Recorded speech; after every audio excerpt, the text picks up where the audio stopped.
एक बिहारी सब पर भारी। वैसे तो इस कहावत को यहाँ के टॉप क्लास आईएएस, आईआईटीएस और आईआईएम ग्रेजुएट सच साबित करके दिखाते हैं, लेकिन इतना टैलेंट होने के बावजूद इस स्टेट में कोई भी अच्छी इंडस्ट्री आना ही नहीं चाहती। वैसे तो सीएम नीतीश कुमार का कहना है कि बिहार एक लैंडलॉक्ड एरिया है जहाँ पोर्ट न होने की वजह से मेजर इंडस्ट्री इस स्टेट से दूर भागती हैं। लेकिन क्या नीतीश कुमार का यह बयान पूरी तरह से सच को बयां करती है? बिल्कुल नहीं, क्योंकि राजस्थान, पंजाब और हरियाणा जैसे और भी कई सारे स्टेट्स हैं जो कि लैंडलॉक्ड होने के बावजूद कंपनीज की पहली पसंद बने हुए हैं। तो आखिर क्या है असली सच्चाई बिहार में मेजर इंडस्ट्रीज के ना होने का? चलिए डिटेल में जानते हैं। अब दोस्तों, इसमें कोई डाउट नहीं है कि किसी भी इंडस्ट्री के पास पोर्ट मौजूद होना उसके लिए बहुत ही ज्यादा बेनिफिशियल होता है, क्योंकि इससे उन्हें एक बेटर ट्रांसपोर्ट फैसिलिटी मिलती है जिसके जरिए वे आसानी से मरीन रूट्स को एक्सेस करके हर तरह के मटेरियल्स को इंपोर्ट या एक्सपोर्ट बहुत कम खर्चों में कर सकते हैं। लेकिन इसके बिल्कुल विपरीत कंपनीज आजकल उन इलाकों में भी अपनी इंडस्ट्रीज एस्टेब्लिश करना पसंद कर रही है जो की पोर्ट से कोसों दूर है। एग्जाम्पल के लिए राजस्थान, हरियाणा और पंजाब को ले लेते हैं। राजस्थान सरसों, राई, बाजरा और ऊन का सबसे बड़ा उत्पादक है, तो वहीं दूध व मसालों का इंडिया में सेकंड लार्जेस्ट। साथ ही यहाँ अलग अलग तरह के 40,000 से भी ज्यादा इंडस्ट्रीज हैं, जिनमें टेक्सटाइल, सीमेंट, सेरेमिक और ऑटो जैसे कई सारे उद्योग शामिल हैं। अब हरियाणा की बात करें तो यह राज्य सालों से ऑटोमोबाइल मैन्युफैक्चरिंग का हब बना हुआ है और आईटी के फील्ड में भी इसने काफी तेजी से ग्रो किया है। और दोस्तों, वहीं अगर हम बात करें पंजाब की, तो वो गेहूं का सेकंड लार्जेस्ट प्रोड्यूसर तो है ही, लेकिन यहाँ IT companies, leather work, semiconductors और स्पोर्टिंग गुड्स जैसे सेक्टर्स भी दिखाई देते हैं। तो ऐसे में यह कहना कि बिहार में इंडस्ट्रीज इसलिए जाना नहीं चाहती क्योंकि वहाँ पर पोर्ट नहीं है, मेरे हिसाब से ये स्टेटमेंट बिल्कुल भी जस्टिफाई नहीं करती है। पर दोस्तों, एक इंटरेस्टिंग बात बताऊं, बिहार हमेशा से ही इंडस्ट्रियलाइजेशन से इतना दूर नहीं था, बल्कि कुछ दशक पहले तो यह मेजर ट्रेडिंग हब हुआ करता था। असल में बिहार फर्टाइल लैंड से रिच है और यहाँ धान व गेहूं की खेती बहुत बड़ी संख्या में की जाती है। इसके अलावा बिहार की शाही लीची, मखाना और अमरूद जैसे कई सारे फ्रूट्स देश से लेकर विदेशों में भी काफी फेमस हैं, जिसकी सप्लाई पहले काफी बड़े लेवल पर की जाती थी। ब्रिटिश शासन के समय पटना एक मेजर ट्रेडिंग सेंटर के रूप में भी उभरा था और आजादी के बाद जहां देश में इंडस्ट्रियलाइजेशन लगभग ना के बराबर था, वहीं बिहार और वेस्ट बंगाल पूरे देश के इंडस्ट्रियल स्पॉट बने हुए थे। एक्चुअली बिहार के अंदर काफी बड़ी मात्रा में मिनरल्स मौजूद थे, इसीलिए कंपनीज इन माइंस के करीब ही लोकेट होना चाहती थी ताकि रॉ मटेरियल या मिनरल्स के ट्रांसपोर्टेशन में उन्हें ज्यादा समय या पैसे न खर्च करना पड़े। अब दोस्तों, क्योंकि ज्यादातर इंडस्ट्री सिर्फ बिहार की तरफ ही जा रही थी, इसीलिए उस समय के पीएम जवाहरलाल नेहरू 1952 में फ्रेट इक्वलाइजेशन पॉलिसी लेकर आए और माल ढोने में लगने वाले खर्च पर सब्सिडी देने लगे। अब जाहिर सी बात है कि सब्सिडी पाने के बाद कंपनीज को रॉ मटेरियल या मिनरल्स के लिए बिहार या इसके जैसे बाकी के माइंस वाले स्टेट्स का रुख करने की जरूरत नहीं थी और इंडस्ट्रीज पूरे देश में कहीं पर भी स्टेब्लिश की जा सकती थी। इसके अलावा जो इंडस्ट्रीज वहां पर पहले से मौजूद थी, वो भी खराब पॉलिसीज और कई दूसरी प्रॉब्लम्स की वजह से बंद होती चली गयी। इस तरह बिहार की वो इमेज जो ब्रिटिश शासन या उससे पहले हुआ करती थी, वो वक्त के साथ खराब होती चली गई। लेकिन ध्यान देने वाली बात यह है कि पिछले 40-50 सालों में बहुत से ऐसे स्टेट या शहरों में इंडस्ट्रियलाइजेशन हुआ है जो डेवलपमेंट के मामले में पहले काफी पीछे हुआ करते थे। लेकिन फिर सवाल तो यही उठता है कि आखिर बिहार में यह बदलाव क्यों देखने को नहीं मिला? असल में दोस्तों, इसके पीछे कई सारे मेजर रीजंस हैं, जिसमें पहला है अनअवेलेबिलिटी ऑफ सफिशिएंट लैंड। किसी भी कंपनी को एस्टेब्लिश करने के लिए जमीन के एक बड़े टुकड़े की जरूरत होती है, लेकिन इस जमीन को बिहार में हासिल करना कंपनीज के लिए लोहे के चने चबाने जितना मुश्किल है, क्योंकि यहाँ की जमीन बहुत ही ज्यादा उपजाऊ है, जिसकी वजह से बिहार के 56% से भी ज्यादा जमीन पर खेती होती है। इस स्टेट की लगभग 80% पॉपुलेशन एग्रीकल्चर पर ही डिपेंडेंट है और यही वजह है कि जमीनों को हासिल करने में दो मेजर प्रॉब्लम्स आती हैं। पहली ये कि यहाँ के लोग खेती पर ही निर्भर हैं, तो फिर अपनी जमीन किसी भी हाल में अपने हाथ से नहीं जाने देना चाहते, क्योंकि यही उनके रोजी रोटी का एकमात्र जरिया है। दूसरा रीजन ये है कि यहाँ आमतौर पर लोगों के पास जमीन के छोटे छोटे टुकड़े होते हैं, लेकिन फैक्ट्री लगाने के लिए क्योंकि एक बड़ा एरिया चाहिए, ऐसे में अगर कोई कंपनी यहाँ जमीन लेना चाहे तो उसे एक दो नहीं बल्कि बहुत सारे लोगों से बात करके जमीन को बेचने के लिए एग्री करना पड़ता है।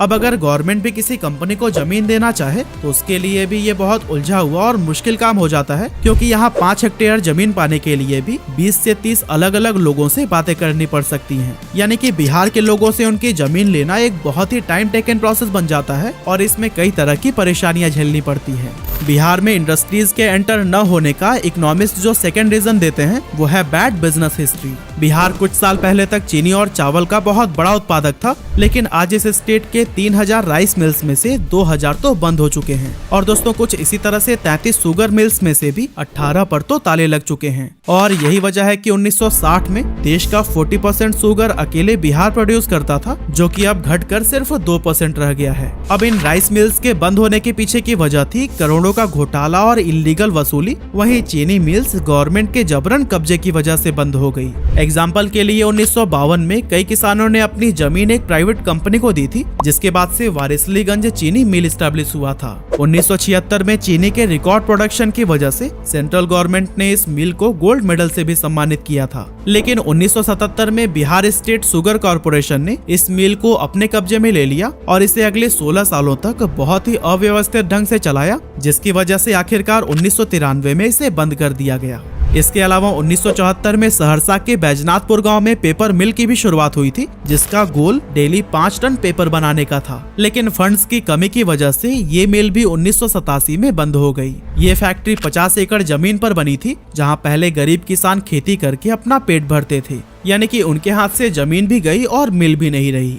आपको जानकर हैरानी होगी कि स्कूटर्स इंडिया लिमिटेड ने भी बिहार के फतुहा में अपनी फैक्ट्री लगाई थी, जहां विजय सुपर स्कूटर बना करता था। इसके अलावा पटना से 80 किलोमीटर दूर मढ़ौरा में मॉर्टन चॉकलेट की कंपनी थी और कई सारे बनियान बनाने वाले कारखाने भी। साथ ही बिहार वेजिटेबल ऑयल, सीमेंट और केमिकल्स बनाने के लिए भी काफी फेमस था। लेकिन धीरे धीरे इन सभी इंडस्ट्रीज पर ग्रहण लगता चला गया और बिहार ने अपनी खराब व्यवस्था की वजह से अपने इन अनमोल रत्नों को खो दिया।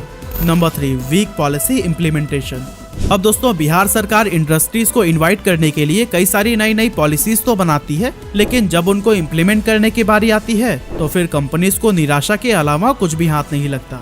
2015 में नीतीश सरकार ने एक पॉलिसी की शुरुआत की थी, जिसे पोस्ट प्रोडक्शन पॉलिसी का नाम दिया गया था। इसके तहत पहले ऑनर्स को अपनी फैक्ट्री बिहार में स्टैब्लिश करनी होगी। इसके बाद से गवर्नमेंट उन्हें सब्सिडी या फिर इसके अलावा बाकी के बेनिफिट्स प्रोवाइड करेगी। लेकिन सरकार के पास्ट रिकॉर्ड को देखते हुए कंपनीज को यह पॉलिसी अट्रैक्ट नहीं कर पाई, क्योंकि 2006 में नीतीश कुमार ऐसी एक इंडस्ट्री पॉलिसी लेकर आए थे जो देखने में तो कंपनीज के लिए काफी प्रॉफिटेबल थी। लेकिन इस पॉलिसी के तहत जिन्होंने भी बिहार में अपनी फैक्ट्री या ऑफिसेज लगाए, उन्हें पछताने के अलावा कुछ भी हाथ नहीं लगा। एक्चुअली बिहार सरकार इन्हें जो भी सब्सिडी प्रोवाइड करने वाली थी वो कभी भी उन्हें दी ही नहीं गई। इस मामले में कई सारे केसेस भी चले और 2010 में पटना हाई कोर्ट ने अथॉरिटीज को इसके लिए काफी फटकार भी लगाई। कई कंपनीज ने दावा किया कि कोर्ट का चक्कर लगाना और सब्सिडी के लिए लंबे समय तक केस लड़ना पूरी तरह से समय की बर्बादी है, इसीलिए जहां की पॉलिसी अच्छी हो वहीं पर जाना ज्यादा सही होगा। इस सब के अलावा बिहार स्टार्टअप पॉलिसी 2017 के तहत नीतीश कुमार ने स्टार्टअप्स को 500 करोड़ रुपए का फंड देने की बात कही थी, लेकिन बहुत सारे ऐसे एंटरप्रेन्योर्स हैं जिनकी शिकायत है कि सरकार से उन्हें कभी भी फंड मिले ही नहीं। अब सब्सिडी मिले या ना मिले, लेकिन इन सभी रीजंस की वजह से बिजनेस ओनर्स को इतना जरूर आइडिया हो गया था कि अगर बिहार में अपनी इंडस्ट्री लगानी है तो फिर गवर्नमेंट की तरफ से उन्हें कोई भी सपोर्ट नहीं मिलने वाला। Number 4, dirty casteism politics. अब इतिहास में झांक कर देखें तो बिहार की राजनीति में जातिवाद जैसा मुद्दा हमेशा से नहीं था, लेकिन जब से आरजेडी के प्रमुख लालू यादव मुख्यमंत्री पद के दावेदार हुए तब से निचली जातियों में उनके लिए खूब क्रेज देखने को मिला। और मिलता भी क्यों ना, जब वो विकास की जगह सिर्फ उन्हें सम्मान दिलाने का वादा कर रहे थे। इस राजनीति का नतीजा ये हुआ कि डेवलपमेंट लोगों के लिए कोई मुद्दा ही नहीं रहा और इंडस्ट्रियलाइजेशन ने दम तोड़ दिया। बिहार में क्राइम बहुत ज्यादा बढ़ गया, जगह जगह दंगे होने लगे, यहाँ तक कि हालात तो ये हो गए थे कि रात 7 बजे के बाद लोग अपने घर से निकलने में भी डरते थे, क्योंकि रास्ते में रोककर उनकी बाइक या फिर कार छीन ली जाती थी। गुंडागर्दी इतनी ज्यादा बढ़ गई थी कि चाहे मासूम जनता हो या फिर IAS ऑफिसर्स, उनकी हत्या करने से पहले क्रिमिनल्स को जरा भी खौफ नहीं होता था। वहाँ सोशल जस्टिस एक बहुत ही मेजर प्रॉब्लम बन गया था और ऐसे माहौल में कोई भी कंपनी अपनी फैक्ट्री भला क्यों ही स्टैब्लिश करती। हालांकि ये सब तो बहुत पहले की बात है, जबकि आज तो खुद आरजेडी नेता भी इंडस्ट्रियलाइजेशन को भरपूर सपोर्ट करते दिखाई देते हैं। इवन नीतीश कुमार भी आए दिन डेवलपमेंट के लिए नए नए स्टेप्स ले रहे हैं, जैसे कि कुछ समय पहले ही यहाँ पर कई नई सीमेंट फैक्ट्रीज लगाई गई, साथ ही एथेनॉल के प्लांट्स भी लगाए गए हैं। इसके अलावा उद्यमी बिहार, समृद्ध बिहार कैंपेन, एंटरप्रेन्योरशिप अवार्ड और इनोवेशन चैलेंजेस जैसे प्रोग्राम से गवर्नमेंट लगातार यूथ और एंटरप्रेन्योर्स को सपोर्ट कर रही है। अब गवर्नमेंट को अपने इन सभी प्रयासों से कितनी सफलता मिलती है, ये तो आने वाले टाइम में ही पता चल पाएगा। वैसे बिहार में इंडस्ट्रीज न होने के पीछे आपका ओपिनियन क्या है, हमें कमेंट करके जरूर बताइएगा।